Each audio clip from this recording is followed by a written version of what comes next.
If being late is something familiar to you, and if you are a chronic procrastinator who can probably manage its time,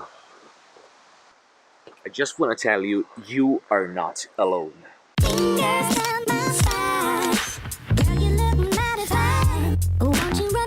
What's up YouTube, welcome back to New FIX Procrastinating Better Photographers, and today something different. I want to talk about how to deal with chronicle procrastination. I am a chronically late person, and that might be part of my Italian genes, I don't know.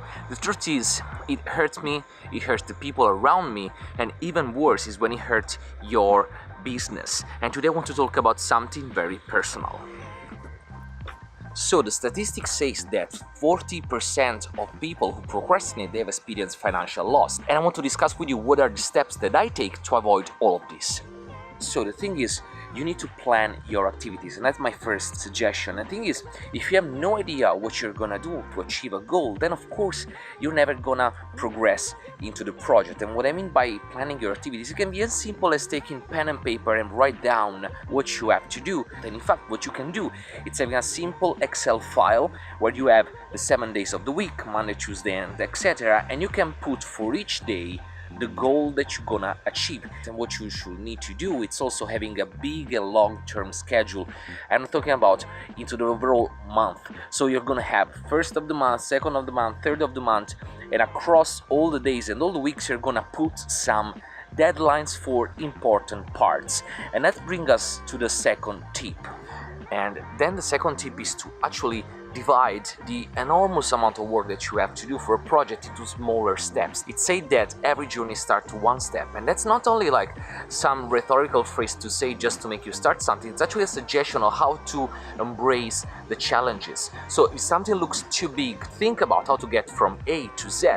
Then just plan how to do the whole alphabet, how to get to B, to C, to D, and then in line until you complete your project. Just take the whole project and cut it into smaller chunks of work and smaller deadlines. Now, one example that I have is the project I have with University of Helsinki, and I want to share with you what was my thinking process.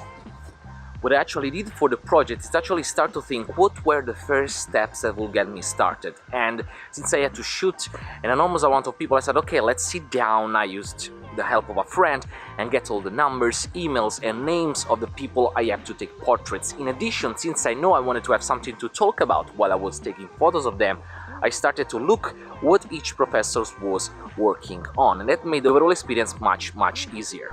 And then as last thing, what I needed to do is actually starting shooting the people. And the thing was, how do you really set up 40 individual portrait session?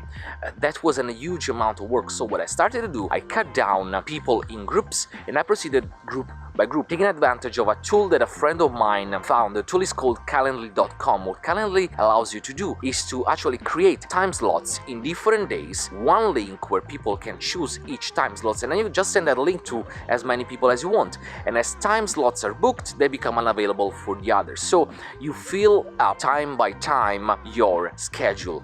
And the Calendly, what's amazing is that it creates events into your calendar and the calendar of the people, and all the updates are immediately shared between you and them. So everybody's continuously updated. That's an amazing and invaluable tool that helped me to proceed from person number 1 to person number 40. So the second tip is to actually divide the project into smaller work packages that you tackle one after each other, and most importantly, set deadlines and respect them. And that brings us to the last tip.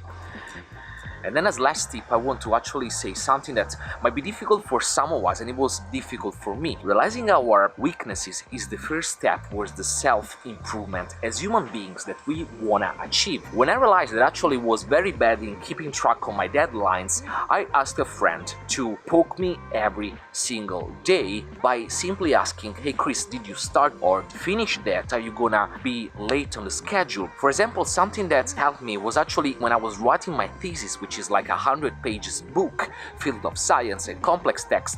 I needed to start by October in order to finish it by February. So I asked my friend Sarah, every day you're gonna see me in the office, ask me, hey Chris, did you start writing your thesis? And that had a huge impact on how I actually faced that moment, because every time Sarah was asking me that question and I was answering, Sarah, I didn't start, that created a really deep feeling of sadness into myself and also a little bit of shame and guilt. However, The secret is to turn that shame and guilt into motivation so that it doesn't happen the next day. And then at some point after 1 week that I was saying, no, I didn't start, and I was feeling bad for that, I actually started writing the thesis.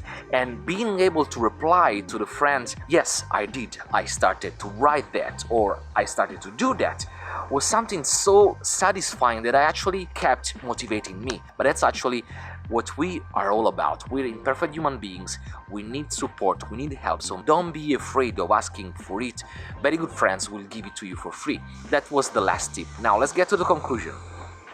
And this brings us at the end of this video. So the 3 tips are: first, plan your schedule, plan your day, plan your month, whatever you need to do, pen and paper, Excel, any weird tool that you find on internet that will help you to actually see what you need to do day by day. Second, so you need to cut down the huge project into smaller amount of work package and set deadlines for those. And third, and most importantly, ask for help to a friend that helps you being accountable for what you set. Set the deadlines, tell your friends to make some reminders about that so you feel bad when you say no. And remember that no one can improve really by themselves. You need some help, and accepting our limitation is the first step to actually getting better and better. So put a thumbs up to the video if you like it, comment down into the comment section and let me know which are your tips and tricks to never be late on the schedule and never procrastinate too much.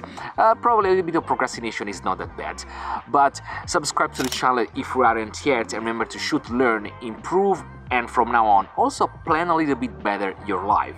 So I hope you like this video, stick around, and until next time, take care.